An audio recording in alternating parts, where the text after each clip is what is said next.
Hello વિદ્યાર્થી મિત્રો, રાધે રાધે. કેમ છો બધા? તો આજે આપણો વિડીયો બનાવવાનું એક ખાસ રીઝન છે કે આ સવારના સોશિયલ મીડિયામાં એવા ન્યૂઝ છે કે ભરતી રદ થઈ જશે, કે ભરતી નહીં આવે, ટેટ 1 રદ થઈ જશે. બરાબર? તો કે ટેટ 1 કોઈ કાળે રદ થશે નહીં, એટલે ચિંતા કરવાની થતી નથી. ભલે રિઝલ્ટ કરે નથી આવ્યું, પણ ટેટ 1 રદ થશે નહીં. અને આજે એમ કે છે ને ભરતી રદ થઈ જશે નહીં થાય, એ બધું ફેક ન્યૂઝ છે.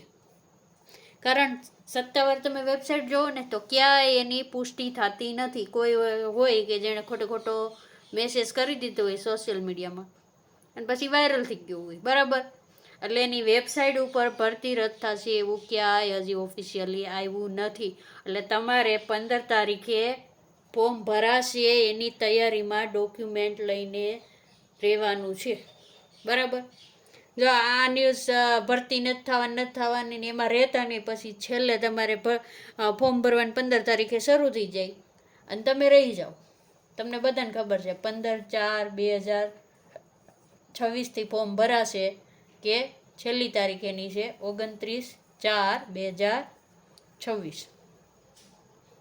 બરાબર?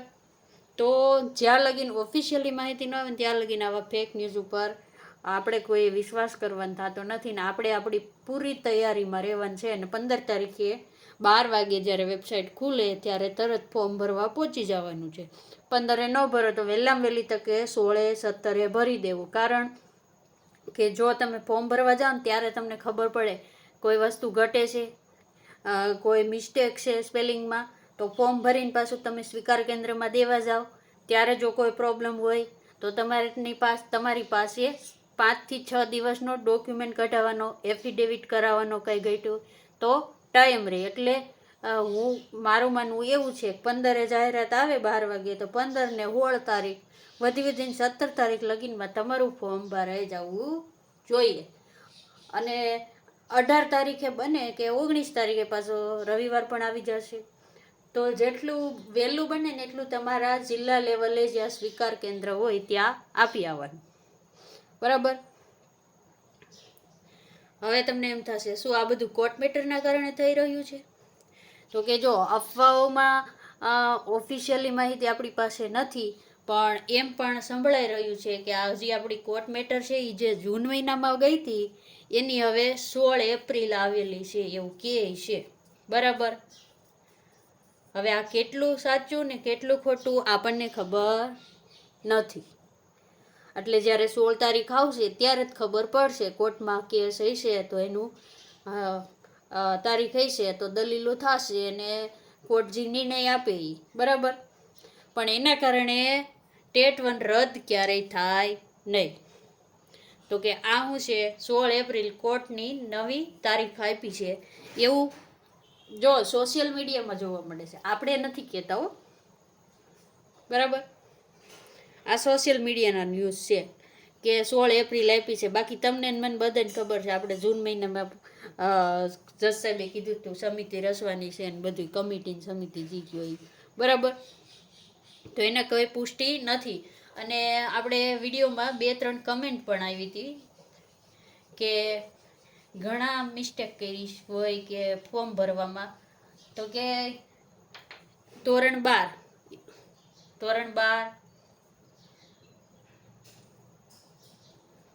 12માં એલસી, પછી કે માર્કશીટ,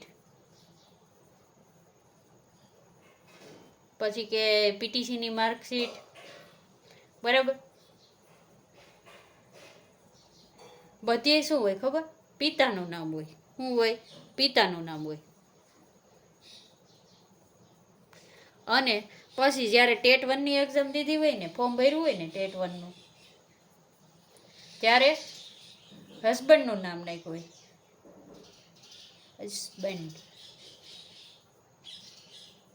હસબન્ડનું નામ. બરાબર? અથવા પતિનું જે ગયું એ. તો આપણે એક વિડીયોમાં કમેન્ટ આવી હતી તો મારે ક્યાં નામથી ફોર્મ ભરવું? તો બેન છે ને ઓફિશિયલી તમારે આ તમારા એલસીમાં નામ હોય ને એ પ્રમાણે ફોર્મ ભરવું. એલસીમાં એલસીમાં એટલે ગુજરાતીમાં એલસી હોય તો માર્કશીટ જોવી પાછી હો. તો કે 12માની માર્કશીટ કે પીટીસીની માર્કશીટ જે હોય ને એના આધારે ફોર્મ ભરવું.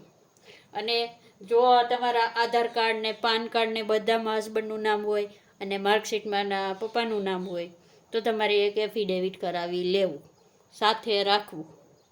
માગે તો આપવા થાય, ન આપે તો બેગમાં પડ્યું રહેશે. પણ ટાણે હેરાન થવાય નહીં, એટલે કરાવીને રાખજો. એક બીજો પ્રશ્ન હતો હોતન કે માર્કશીટમાં સ્પેલિંગમાં ઘણી જગ્યાએ ઘણાને ભૂલ હોય, ક્યાંક કુમાર લખ્યું હોય કોઈને. આપણે ઉદાહરણ તરીકે જોવી કે વેદિકા કુમારી લખ્યું હોય, બરાબર. ઘણી જગ્યાએ શું લખ્યું હોય ખબર? વેદિકા બેન લખ્યું હોય, અને કાં ખાલી વેદિકા લખ્યું હોય. આપણે શું હોય, ફટાફટ ફોર્મ ભરી દીધું, પૂરું થઈ ગયું. તો આ રીતનું હોય ને તો હાલવાની શક્યતા છે. પછી પાછળ પપ્પાનું નામમાં પણ જો જરાક એકાદો મિસ્ટેક હોય ને, સ્પેલિંગ મિસ્ટેક, તો 99% ચાલી શકે છે. તો પણ સલાહ કેવી છે કે એફિડેવિટ કરાવી લેવું. એફિડેવિટ કરાવી લેવું. અને આપણે પાન કાર્ડનું ઓલા વખતે પણ કીધું હતું કે પાન કાર્ડ ન હોય તો અત્યારે એપ્લિકેશન આપી દેજો. 300-350 રૂપિયા સીએ ફોર્મ ભરવાના લેશે. પાન કાર્ડ તમારે અત્યારે નહીં જોઈએ, પણ જ્યારે તમે નોકરીએ લાગશો ને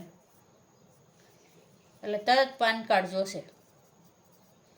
જ્યારે નોકરી તમારી લાગી જાય, ગાંધીનગરથી ડોક્યુમેન્ટ વેરિફિકેશન થઈ જાય, જિલ્લા પસંદગી થાય, ત્યારે તમારે પાન કાર્ડ ફરજિયાત જોશે. એટલે જે ન હોય એ અત્યારે એપ્લિકેશન આપી દેજો. એટલે 15થી 30 દિવસમાં પોસ્ટમાં તમારી ઘરે પાન કાર્ડ પહોંચી જશે, બરાબર. અને જ્યાં લગીન કોઈ ઓફિશિયલી માહિતી ન આવે ત્યાં લગીન અફવા ઉપર વિશ્વાસ ન કરતા. અને 15 તારીખે ફોર્મ ભરાય તો વેબસાઇટ ઉપર જોઈ લેજો, એની નોટિફિકેશન આવશે અને તમને બધાને ખબર છે કઈ વેબસાઇટ જોવાની છે. તો જોતા રહેજો અને અફવાઓથી દૂર રહેજો. અને આપણે આપણી તૈયારી કરીને રાખવાની છે. બધા ડોક્યુમેન્ટ તૈયાર રાખવાના છે, 2 સેટ, બરાબર. 2 ફાઇલમાં તૈયાર રાખવાના છે. તો આજના વિડીયોને આપણે અહીંયા પૂર્ણ કરીએ છીએ. રાધે રાધે.